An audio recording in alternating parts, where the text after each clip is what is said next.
So what I'm currently working on is this. The Lithium Battery Isolator Manager. So I've looked up so many ways to try to figure out how to install this.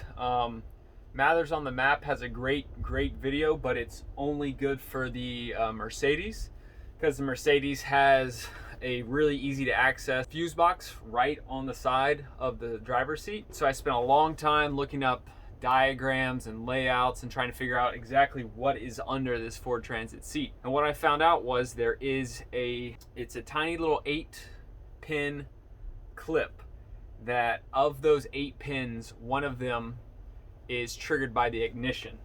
And the reason you need that is because you only want this to turn on while your alternator's running. The ignition right there, this little stud, that will be connected to the block here. So let me take you down and show you exactly where that's at. So here's under the Ford Transit driver's side seat. The battery's out, the box is out. What we do is we go under and we find that guy, that gray guy right there. I ordered these little pins. I can't remember the name of them right now. But I ordered these pins, and then I just wired a little bit of wire to it, popped them in there nice and snug, and now all I have to do, boom. So my one cord coming out of there. So now we have our ignition wire. That'll connect to the ignition. I'll have to find a ground in there, and then the signal. The signal is going to be, once again, Mathers on the Map, his YouTube channel. It's just, he showed me, I just bought the same thing he got.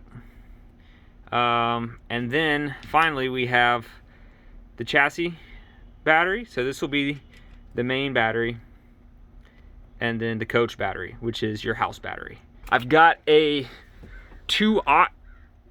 It seems like overkill, but that's what I read it needed. So the next thing I'm going to wire up is my signal button here, which will go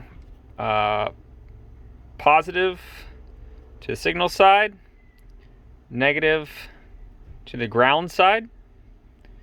But in between, what I have to do is I have to actually connect it to the ground. So what I'm going to do there is I'm going to run it, and I'm going to put it right in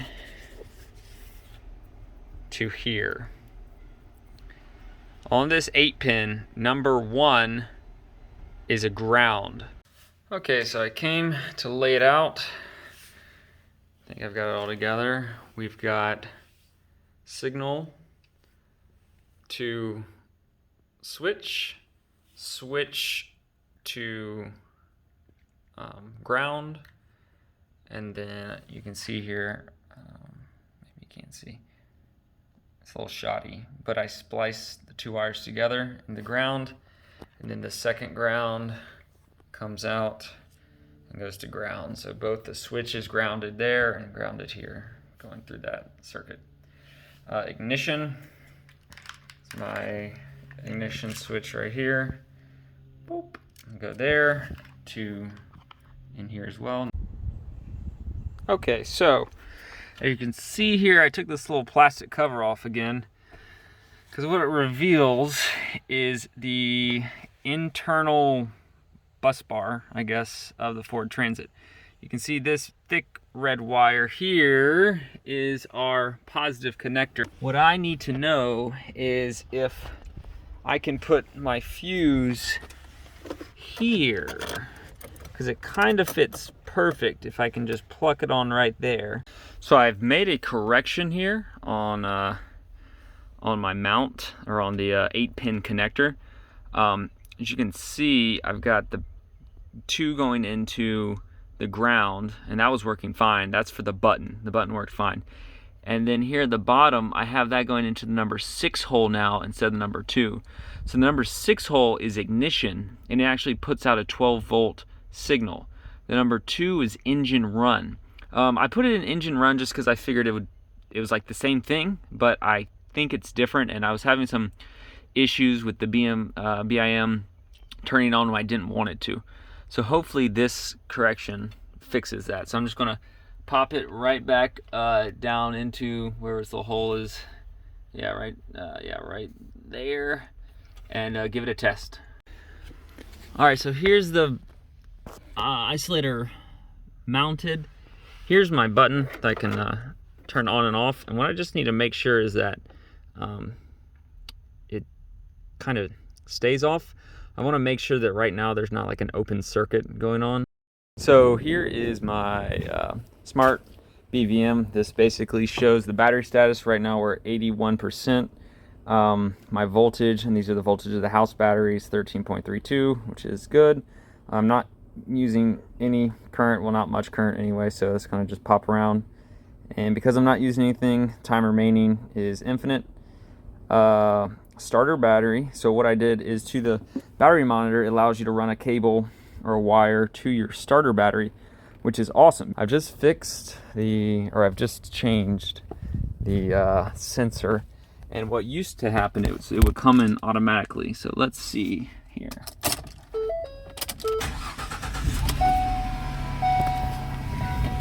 All right, now my car is running, and I just heard the lithium-ion battery isolator turn on. So that is a good sign that it's working. When it turns on, it tests it, it opens it. Now what I'm kind of worried about is why the starter battery voltage jumps up so high right when I turn it on. I guess that's fairly normal just because the alternator is running. I just don't want the alternator to work too hard. And because of that, I'm going to go ahead and turn off the engine. So I hope this video helps out anyone who is struggling to install their lithium-ion battery isolator in their Ford Transit. Here's a diagram straight from the site, the Ford manual, and what it shows is the two different connectors your Transit might have, the 6-pin and the 8-pin. The new 2020s actually have a 10-pin, I believe. And the problem I was having was on the 8-pin, I had my ignition wire in number 2, should have been in number 6. Number 2 on the 8-pin is engine run, and 6 is ignition. So let me know if you have any questions or comments. I'll be happy to answer them all for you.